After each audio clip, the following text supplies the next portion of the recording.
Assalamualaikum warahmatullahi wabarakatuh. Awal pekan di akhir bulan Juli 2020, kembali Memo Newsroom hadir untuk Anda dengan mengajak Anda untuk meraih sukses bersama-sama dan tetap semangat tentunya. Bersama saya Indri Panjalu.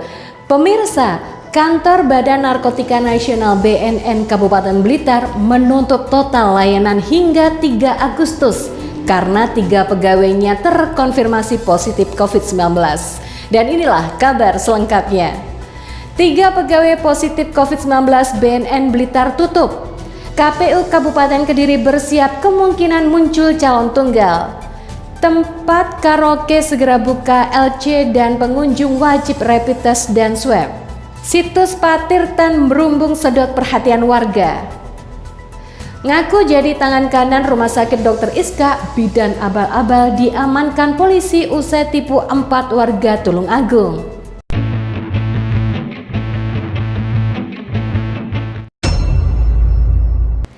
Kantor Badan Narkotika Nasional BNN Kabupaten Blitar menutup total layanan hingga 3 Agustus.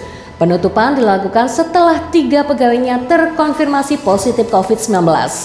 Juru gugus tugas COVID-19 Kabupaten Blitar, Krisna Yekti mengungkapkan 2 pegawai BNN Blitar yang positif merupakan 2 wanita warga Kota Blitar. Yang pertama berusia 29 tahun, warga Kelurahan Tanjung Sari, Kecamatan Sukorejo, dan wanita kedua berusia 34 tahun, warga Kelurahan Bendogrit, Kecamatan Sananwetan. Sementara satu lagi berjenis kelamin pria merupakan warga Kecamatan Garum, Kabupaten Blitar. Mendapati ada 3 pegawai BNN yang terkonfirmasi positif corona, Krisna kemudian melaksanakan tes swab massal di kantor itu pada Jumat 24 Juli lalu. Untuk memutus rantai penularan, maka gugus tugas merekomendasikan kantor ditutup selama 6 hari. Kepala BNN Kabupaten Blitar AKBP Bagus Hari Cahyono juga menginstruksikan semua pegawainya untuk melakukan isolasi mandiri sambil menunggu hasil tes swab keluar. Aktivitas kantor BNN ditutup mulai 25 sampai 30 Juli dan akan dibuka kembali pada 3 Agustus mendatang. Selama kantor tutup, maka layanan rehab jalan dan pemohon surat keterangan hasil pemeriksaan narkoba juga dihentikan sementara. Komisi Pemilihan Umum Kabupaten Kediri mulai mempersiapkan diri dengan kemungkinan terjadinya calon tunggal dalam Pilgub Kediri 2020. Bahkan KPU juga mempersiapkan mekanisme pelaksanaan proses pemilihan apabila calon tunggal tersebut melawan bumbung kosong. Tahapan pendaftaran Bapaslon yang diusung oleh Parpol dimulai tanggal 28 Agustus sampai 3 September. KPU mengumumkan masa pendaftaran dan pelaksanaan pendaftaran sendiri selama 3 hari, mulai 4 sampai 6 September. Namun, apabila selama 3 hari tersebut hanya ada 1 Bapaslon, maka akan dilakukan mekanisme perpanjangan. Ketika KPU harus memperpanjang tahapan pendaftaran, maka dalam penundaan ada proses penetapan Bapaslon yang sudah mendaftar. Jika muncul calon tunggal sampai akhir batas pendaftaran, KPU tetap akan mengumumkan calon tersebut. Bahkan meskipun melawan bumbung kosong, proses pengundian nomor urut pemilihan pun tetap dilaksanakan. Kemungkinan tersebut bisa terjadi karena saat ini sudah ada 6 parpol yang berada di Dewan Perwakilan Rakyat Daerah Kabupaten Kediri mengeluarkan rekomendasi untuk 1 nama Bapaslon. Padahal jumlah kursi yang ada di DPRD Kabupaten Kediri sebanyak 50 kursi dan 6 partai ini mewakili lebih dari 80% jumlah kursi. Ke-6 partai tersebut adalah PDIP sebanyak 15 kursi, PKB 9 kursi, PAN 5 kursi, Nasdem 4 kursi, Golkar 6 kursi, dan Gerindra 5 kursi, sehingga jumlahnya mencapai 44 kursi. Sementara 3 partai lainnya yang belum menentukan rekom yaitu Demokrat 3 kursi, P3 2 kursi, dan PKS 1 kursi. Total jumlah kursi hanya 6 sehingga tidak akan memenuhi syarat apabila akan mengusung Bapaslon sendiri. Setelah libur panjang akibat dampak pandemi COVID-19 yang melanda Ponorogo sejak Maret lalu, sejumlah tempat hiburan malam di kota Reog ini akhirnya siap dibuka kembali. Hal ini tertuang dalam surat edaran Dinas Pariwisata Kebudayaan dan Pemuda Olahraga Ponorogo yang disebar di sejumlah pengelola tempat hiburan malam. Dalam surat tersebut, pemerintah Kabupaten Ponorogo mengizinkan pengoperasian kembali THM mulai 28 Juli. Disparbudpora memberikan sejumlah syarat kepada para pengelola THM, antara lain jam buka karaoke mulai pukul 4 sore hingga 12 malam. Lolos verifikasi teknik protokol kesehatan adaptasi kebiasaan baru, para pemandu lagu wajib mengantongi tes swab dengan hasil negatif, melakukan pembatasan pengunjung dan hanya menerima pengunjung yang mengantongi tes rapid non-reaktif, mematuhi standar operasional prosedur SOP protokol kesehatan seperti memakai masker, jaga jarak, dan pengelola wajib menyediakan fasilitas cuci tangan. Agus Sugiharto, Kepala Disbudparpora, mengungkapkan pembukaan tempat karaoke di Ponorogo ini untuk memulihkan sektor pariwisata. Banyak warga yang menggantungkan hidup dari sektor ini. Lebih dari 5 bulan lamanya tidak memiliki penghasilan. Agus mengatakan pihaknya akan menggandeng jajaran Satpol PP Ponorogo untuk mengecek langsung pelaksanaan adaptasi kebiasaan baru di THM. Bila kedapatan melanggar ketentuan yang berlaku, maka pihaknya tidak segan-segan akan menutup sementara tempat karaoke tersebut.